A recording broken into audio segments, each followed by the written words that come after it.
Good morning, everyone. It's good to see that you have joined with me today in studying this, the third of the Beatitudes.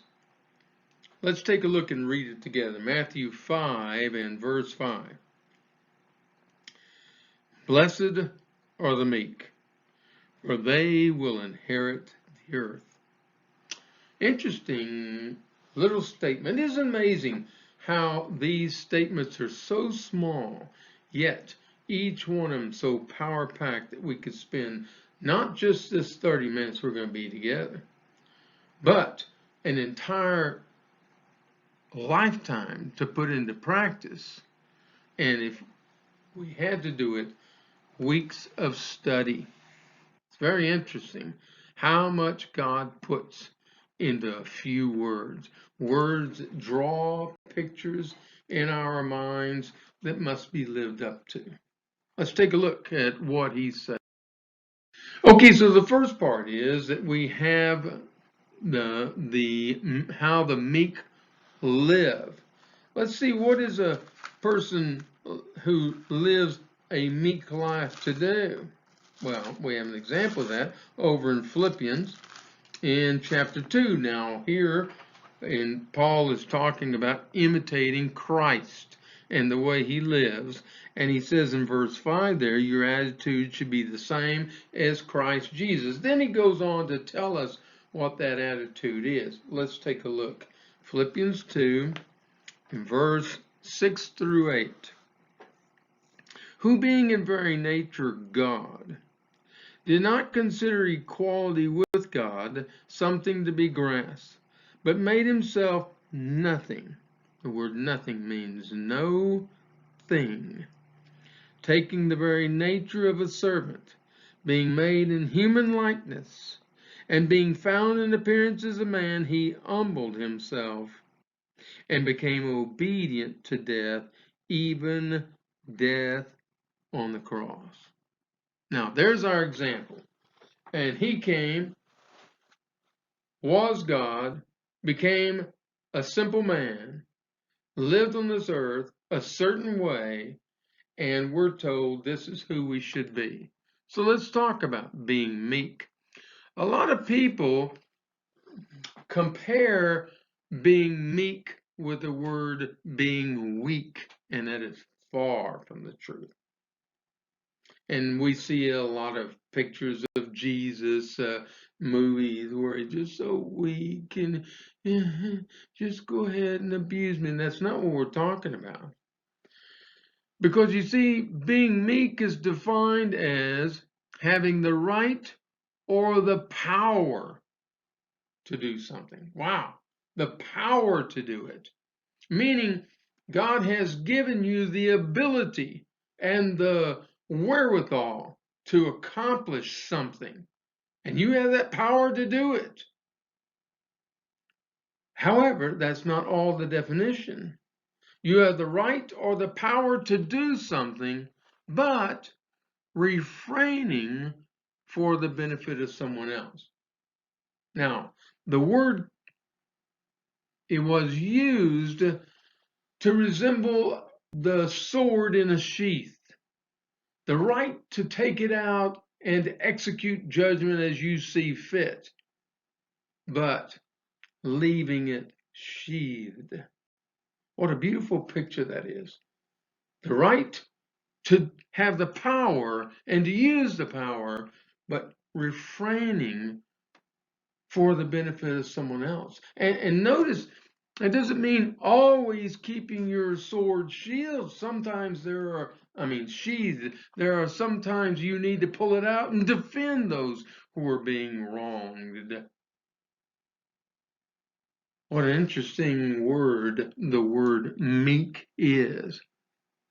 And as we study this even further, we're going to see it has even more involved. Point number 2 are 3 little words, simple words, but mean so much. We're to be humbled. Now, the picture I chose for humble was of a father sitting down to have tea with his daughter, and more than likely there's not any tea in there, just make believe, or there's water, and he's supposed to sit there and carry on interesting conversation with his daughter and have this tea and enjoy it. And what you see how he's cramped in that little chair? What you see is he has taken himself and purposefully lowered himself to her level for her benefit. Now, do you see? Go back to the definition. The right or power to do something, but refraining for the benefit of someone else. It costs him nothing to do this, except his own pride. That's where the humble part comes in. To have humility, to have this humbleness where you do not say, I'm so great and I have to have because I'm great. Notice the next word is gentle. To be gentle. To be gentle is the power in your hands to do more, but holding it back for the sake of the one who needs you to be gentle. Having the ability and yet refraining from it for their benefit. And then the last one there in that little verse was to be mild. In other words, to be in control. Yeah, I know we have people here who love hot sauce, really hot sauce. But really hot sauce burns and it makes you sweat and it makes you do things that are kind of frustrating in your mouth, really and truly. I don't particularly enjoy hot things, but what he's saying here is be in control of yourself. Be mild, where you're not hot tempered, you're not even medium tempered, you're in control. Be humble, be gentle, be in control. And all this is packed into the word meek. And how much is involved? To what degree do I have to be humble and gentle and mild? How much do I have to keep my sword sheathed? Well, according to Philippians there, obedient unto death. And you say, no, wait a minute. Christ was just a simple man. He walked around on the earth. He was just someone who had arms and legs and everything just like me. Wasn't he? Oh no. He knew who he was. He knew he had the power. These are people he created and they killed him. He allowed it to happen. They strung him on a cross. They spit on him. They mocked him. They slapped him. And he allowed it for you and me. That's packed into the word meek and how we live as a meek person. So let's take it apart. Meek. And how is it that we want to be meek? Okay, let's turn over to Ephesians 4. Ephesians 4, verses 1 through 2, and see what he says we're to do. Verse 1, as a prisoner for the Lord. Did you see that? As someone being held in captivity for the Lord. And he's saying here, he's a prisoner in jail, yes. But we too have placed ourselves where we are not going to be free to do anything we want, but a volunteer prisoner for the Lord. I urge you to live a life worthy of the calling. you have received. Be completely humble and gentle and patient, bearing with one another in love. Let's take a look at what he's saying here in this verse. Be worthy of the calling. Huh. What does that mean? What does it mean, worthy of the calling? I was thinking the other day about the universities. And universities are there if you want to go to them. And when you want to go to a university, you can look online, or you would write to them, and they would send you out a packet with books and brochures and things in which they are calling you to have a higher level of understanding. They're calling you to come and be a part of their university to grow and become whatever specific discipline they teach there. And so when you go, if you fail, you weren't worthy of the calling they had put out. You may have answered it, but you failed. What kind of a calling is it that God has called us to? He's called us to be worthy to receive the honors when you're crowned in the glory.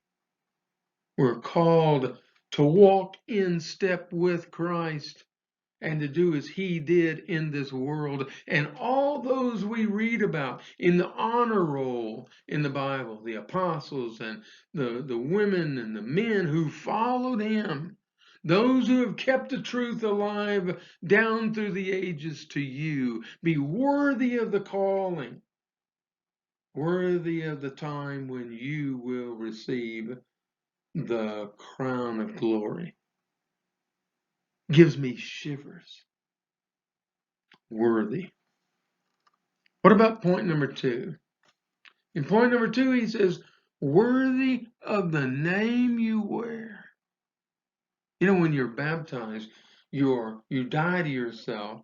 You're symbolically buried in a watery grave to be symbolically resurrected again, but in the spiritual realm, you are marked. You're stamped with God's name, and you hold his name because you are a child of God.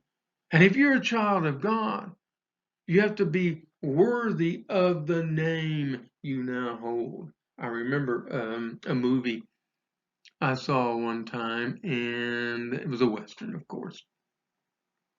And the woman was much, much shorter than the son. And she says, "Now bend down here where I can give you a kiss." And he bends his head down, and she kisses his forehead, and she grabs him by the shirt front, and she says, "Don't sully our name. Remember what you've been taught, and keep our name pure."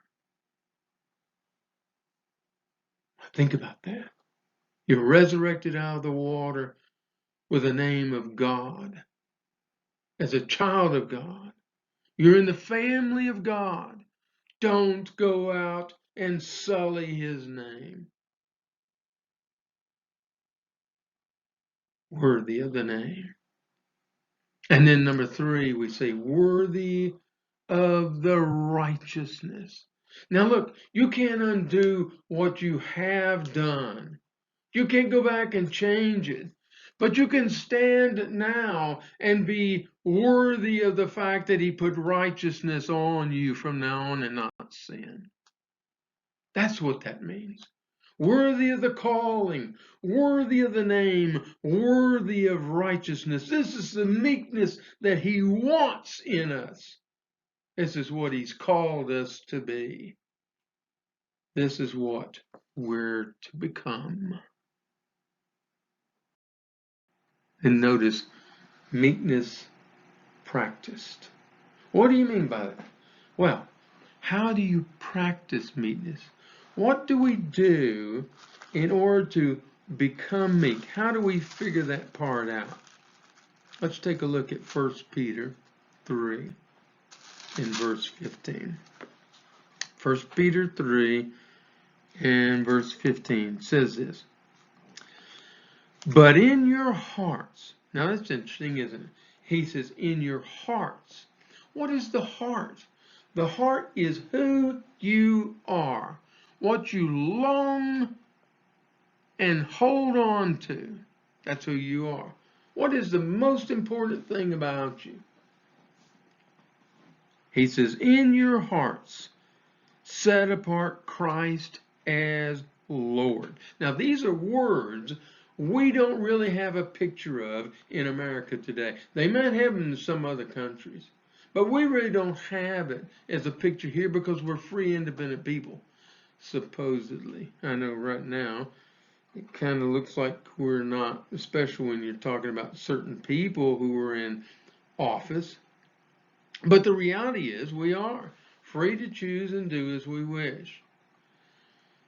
But when you sell yourself because you have a debt needed to be paid, and you are a servant sold to pay that debt, then you must do round the clock, 24 hours a day, whatever the Lord says, whatever the Master says. And you have chosen him to be your Lord. And he has chosen to pay the price and take a risk on you. Look what it says. Always be prepared. Oh, wait a minute. But in your heart, set apart Christ as Lord. How? Always be prepared to give an answer to everyone who asks you to give a reason for the hope that you have. Did you hear that? Always be prepared to give a reason for the hope you have. Now, but do it with gentleness and respect. So, let's take a look now at how we do this. Be prepared to give an answer. What does that require? Well, I'll tell you what, if you're going to have to give an answer of who your Father is and how you're going to talk to him, and about him and what you do, you had better be prepared to answer, and the only way is to get to know your Father. How do you do that? You have to spend time around him. It's no surprise that God has designed humans to be coming to this world as little bitty babies and be exposed to what is right and what is wrong by loving parents. And we spend time around them and we become just like them. Let me tell you something interesting. There are people out there in the world who say, I do not want to force my child to have any particular religion. Every child that grows up with a parent is indoctrinated into their own specific religious choices. And either you can make sure your child has the truth, or you will allow him to fall for any lies out there. Be prepared to give an answer.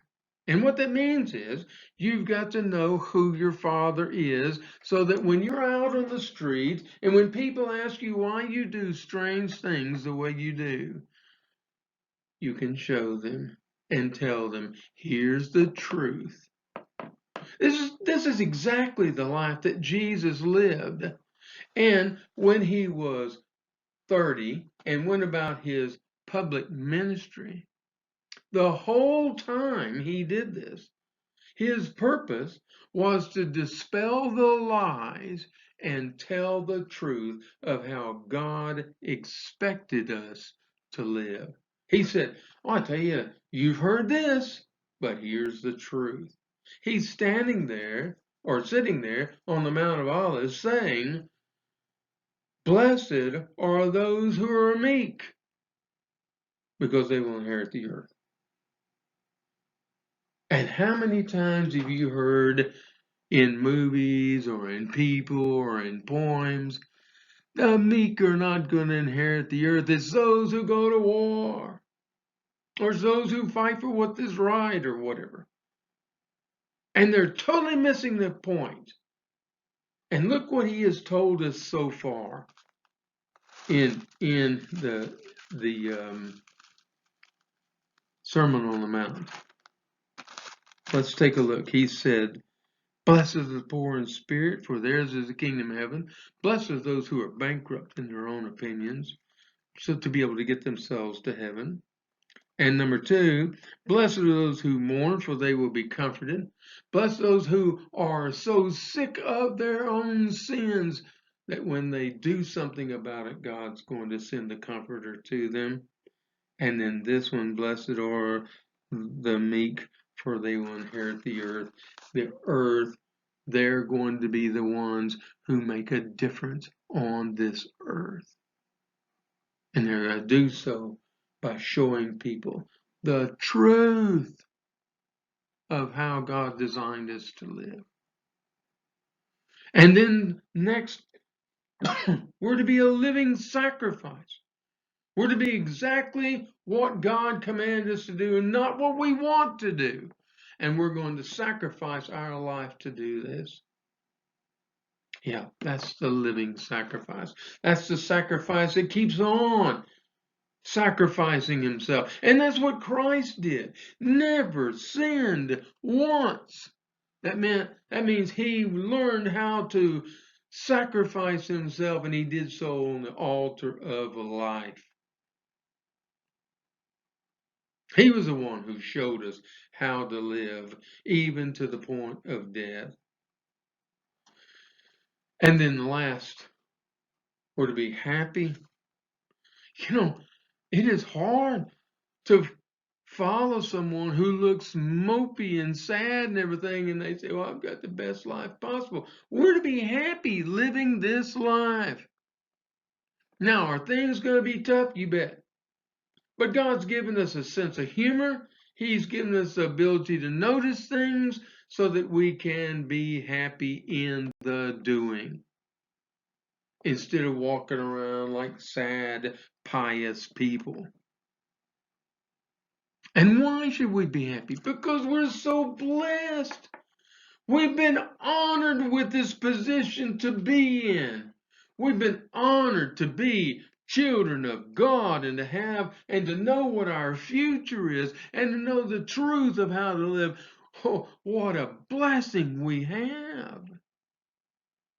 We're honored. We're happy, we're blessed, and we have a good fortune waiting for us. That's who we are. That's the people we are. And that's why we meek. Blessed are those who are meek, for they will inherit the earth. In other words, everything you wanted. Because when you control yourself and humble yourself and become gentle and become mild, you understand what you have is the best there is. Thank you for being with me this morning.